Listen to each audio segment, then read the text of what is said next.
मंगल होगा।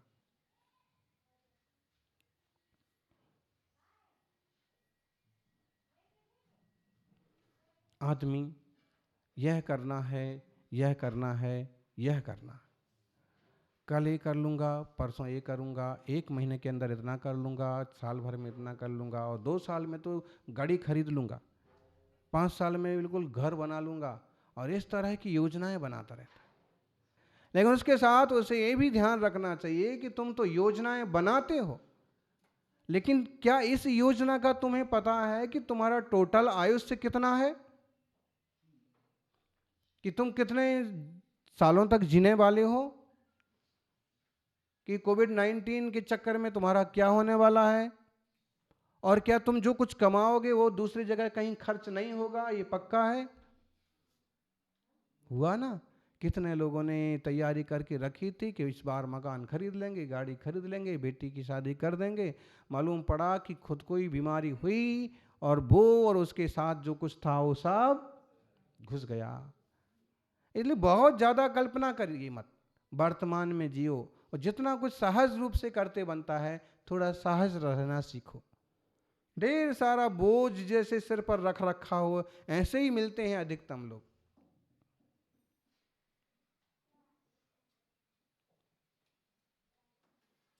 एकदम खुला हुआ चेहरा, शांत चेहरा, सहज रूप देखने के लिए मिलना भी मुश्किल हो जाता है, जबकि सहज आराम से रह सकते हैं। जो कुछ हो रहा है होने दो और हमें अपने ध्यान में खोने दो। सहज रहना सबसे बड़ी कला है, समता भाव की कला सबसे बड़ी कला है। और मुनि राजों की साधना इसी चीज की साधना है। किस चीज की साधना?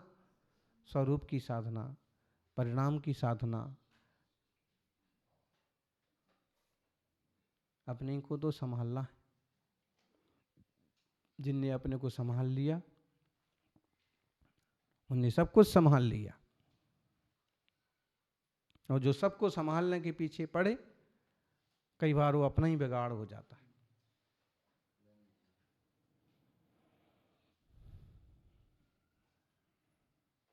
इसलिए पहले अपने आप को संभालें, फिर शक्य है तो दूसरों को भी संभालें। आदहिदम का दब्बम जय सकई परहिदम चकादब्बम, आदहिद परहिदादो आदहिदम सुट्ठु का दब्बम। क्या कहा है? आत्महित करना चाहिए, यदि शक्य है तो परहित भी करना चाहिए, और आत्महित और परहित में से दोनों में से एक करने की बात आए तो सबसे पहले क्या करना चाहिए? आत्महित करना चाहिए। एक छोटी सी कहानी कहिए, अकबर बीरबल की कहानियाँ फेमस हैं, किसी जैन श्रावक ने बनाई होगी, और शायद ये सुनी हो नहीं होगी आप लोगों ने, कि ऐसे ही चर्चा चल पड़ी दरबार में कि बुद्धिमान लोग कौन होते हैं। तो किसी ने कहा हमारे मौलवी जी सबसे बुद्धिमान हैं, किसी ने कहा अमुक पंडित जी बहुत बुद्धिमान है, लेकिन किसी ने कहा कि सबसे ज़्यादा बुद्धिमान ना जैनी लोग भी बहुत बुद्धिमान होते हैं।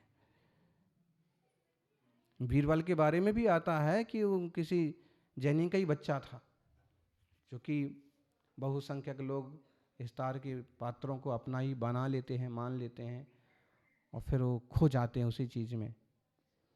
जैसे गांधी जी प्रेरित तो थे अपनी माँ से, जैन धर्म के संस्कार से, लेकिन बाद में लोगों ने भी उनको उसी ढंग से स्वीकार किया, आम बहुसंख्यक की तरफ से, और उनने भी अपने आप को बहुसंख्यक लोगों के हिसाब से ढाल लिया। ठीक है, कुछ भी है, लेकिन महावीर स्वामी के सिद्धांत को लेके चले। तो अब ने यहाँ पर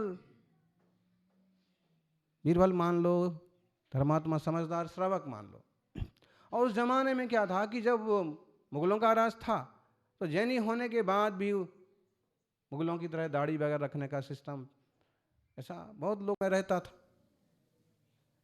फिर दरबार से संबंधित हों तो फिर वैसा रूप बनाना ही पड़ता।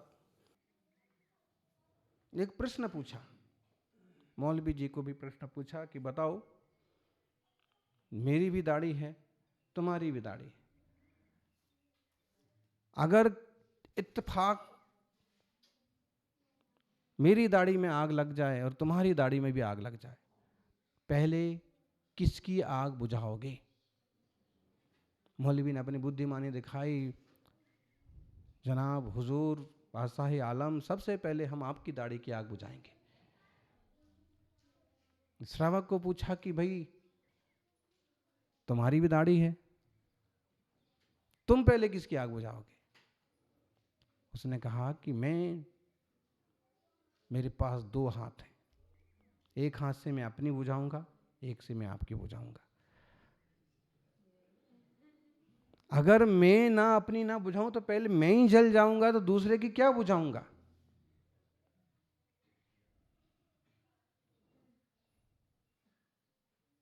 मैं खुद ही जल जाऊंगा तो दूसरे की, अगर मैं शक्य हूं, क्षमता है, तो मैं अपना भी हित करूंगा और आपका भी हित करूंगा। और अगर मैंने आपका ही केवल हित देखा तो मेरा खुद का नुकसान हो गया, तो दूसरे का मैं क्या कर पाऊंगा? कहते हैं बादशाह ने कहा, सच में बुद्धिमान हो, पुरस्कार तुमको दिया जाएगा। कई सारी कहानियां हैं, लेकिन कहानी सुनाना मकसद नहीं है। मकसद ये है कि अगर आप सक्षम हैं तो दोनों का हित साथ हो, और नहीं सक्षम है तो अपनी तो बुझा लो पहले, अपने परिणाम तो संभाल लो, अपने भाव तो निर्मल कर लो। और हम अपने भाव नहीं संभाल पाएंगे तो हमारा आश्रय बंध कैसे रोकेगा?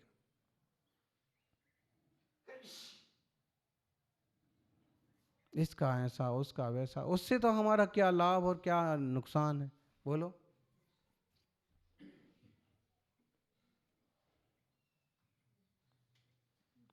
इसलिए अपन को इस बात पर ध्यान देना चाहिए कि ढेरों योजना बनाओ, भले बनाओ, लेकिन उसके साथ एक हमेशा ध्यान रखो, उत्पाद व्यय द्रव्य युक्तम सत। चीज़ें बड़ी तेजी से बदलती हैं, समय बहुत तेजी से बदलता है, कल क्या होगा नहीं पता। तो कह रहे हैं, श्लोक भी है, देखो संसार की क्षण भंगुरता। सो यस्या जनिया सा एव दिविशो यस्तस्य संपद्यते स्थैर्यं नाम न कस्यचित् जगदिदं कालानिलोन्मूलितम् भ्रातर्भ्रान्तिमपास्य पश्यसि तराम् प्रत्यक्षमक्षोर्न किम् एनात्रैव मुहुर्मुहुः बहुतरम् बद्धस्पृहो भ्राम्यसि। हे ज्ञानी, तू भ्रम छोड़, क्या तुझे प्रत्यक्ष नहीं दिखाई पड़ता है? सो यस्या जनी यह सा एव दिवसो यस्तस्य संपद्यते। जो सूरज सुबह आता है वही शाम को चला जाता है।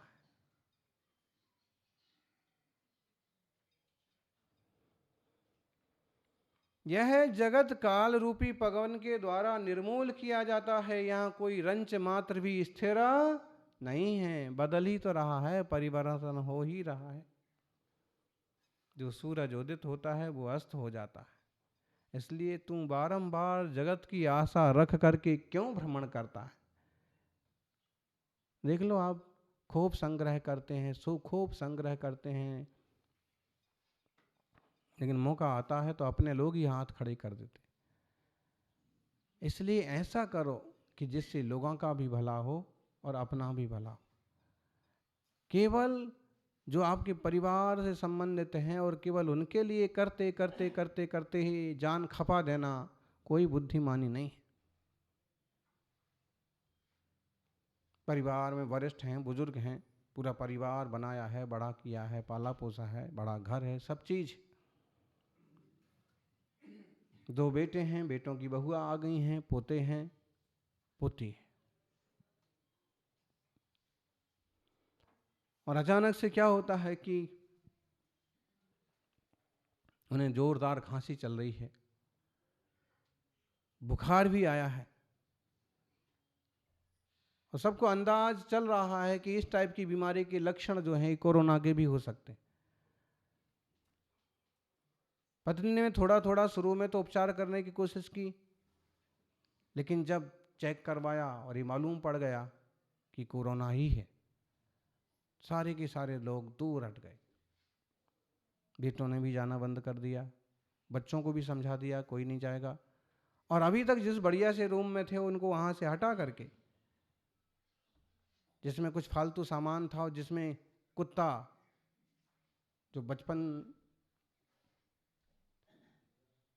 जिसका बचपन से ही छोटे बच्चे का पालन किया था, सड़क पर पड़ा हुआ था और बच्चे को उठा लाए थे, उसका नाम रख लिया था। और उस रूम में जाकर के उनको, आप इसमें रहेंगे, उसमें चारपाई लगा दी। खाने पीने का भी कोई ध्यान रखने वाला नहीं। 2-3 दिन बीत गए तो पड़ोस की एक बुजुर्ग महिला ने कहा कि भाई थोड़ा ध्यान रखिए। बच्चों ने कहा कि हम कैसे ध्यान रखें, हमारी फैमिली है।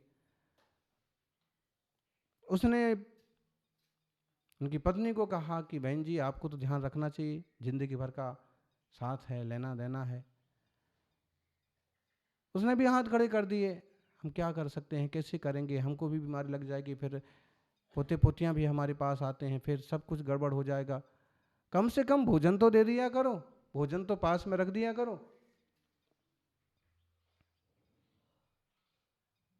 इस पर थोड़ा सा उसका मन बना कि ठीक है। अब भोजन रखने के लिए दूर से रख करके उसको लकड़ी से सरका दिया। जब तक हॉस्पिटल के कोविड सेंटर के लोग लेके नहीं जाते हैं तब तक तो ध्यान रखना पड़ेगा। थाली सरका दी।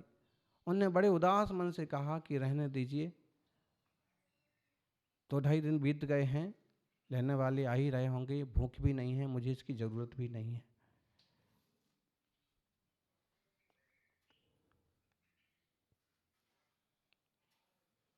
कोविड सेंटर से लोग आ गए, एम्बुलेंस में रख के ले जाने लगे। कोई भी मिलने नहीं आया। ऊपर की छत से बहुएं, खिड़कियों से पोते पोतियाँ टेरेस से झांक रहे। और एक छोटी सी पोती आकर के वो भी वहीं से बाय बाय करती है। उनको एक बार का झटका लगता है कि देखिए, मतलब ये अलविदा हो रहा है। और ये हाल है कि जिनके लिए सब कुछ किया, पास में आना कि वहां से भी ठीक ढंग से बात कर लेना, कि आगे का कुछ बंदोबस्त बनाना, उसकी भी फिक्र नहीं है। और फिर जैसे ही वो सीढ़ी दरवाजे के बाहर गए कि वो एम्बुलेंस में तो बैठे नहीं कि उसकी भी हाथों हाथ श्रीमती जी ने साफ सफाई कर दी, घड़े भर पानी लुढ़का दिया, जैसे किसी के अर्थी उठने के बाद।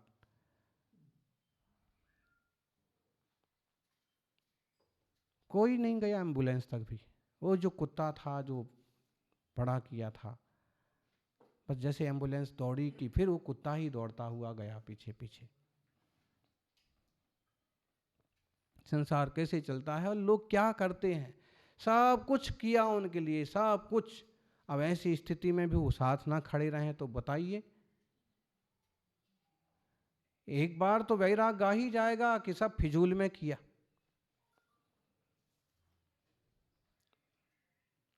ले गए 14 दिन के लिए क्वारंटाइन और सारी व्यवस्था स्वयंसेवी संस्थाओं की तरफ से की गई। थोड़ा कुछ उपचार चला, योग संयोग कि उनके अपनी अच्छी सोच, अच्छे विचार के कारण से जब 14 दिन बाद उनकी रिपोर्ट आई तो स्वस्थ रिपोर्ट घर भी भेज दी गई कि पिताजी दादाजी स्वस्थ हैं। घर वालों ने सोचा कि अब स्वस्थ हैं तो लाने में क्या दिक्कत की बात है, भाई थोड़ा तो लाज रखो, शर्म रखी जाती है।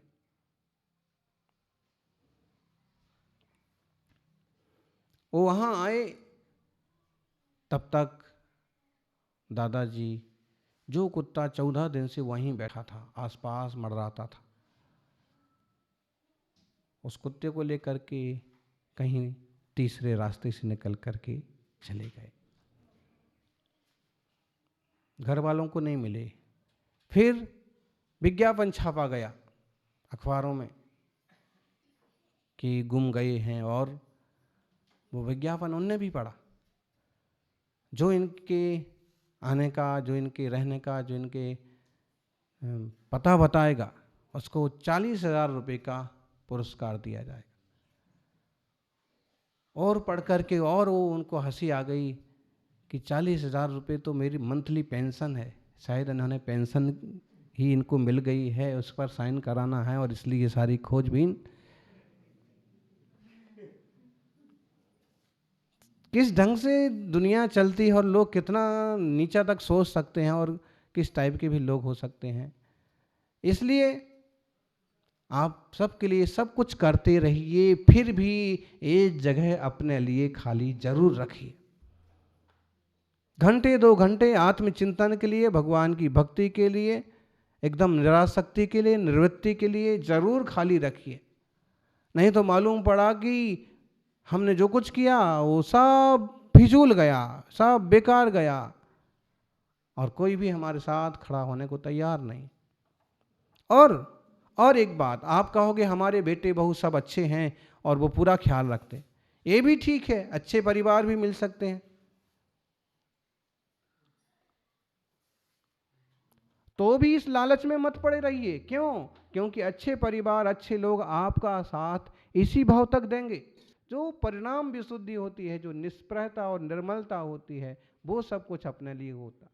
हम अपने लिए भी कुछ ना कुछ जरूर करेंगे, इससे मंगल होगा, इससे ही जीवन की ऊंचाइयां चढ़ी जाएंगी।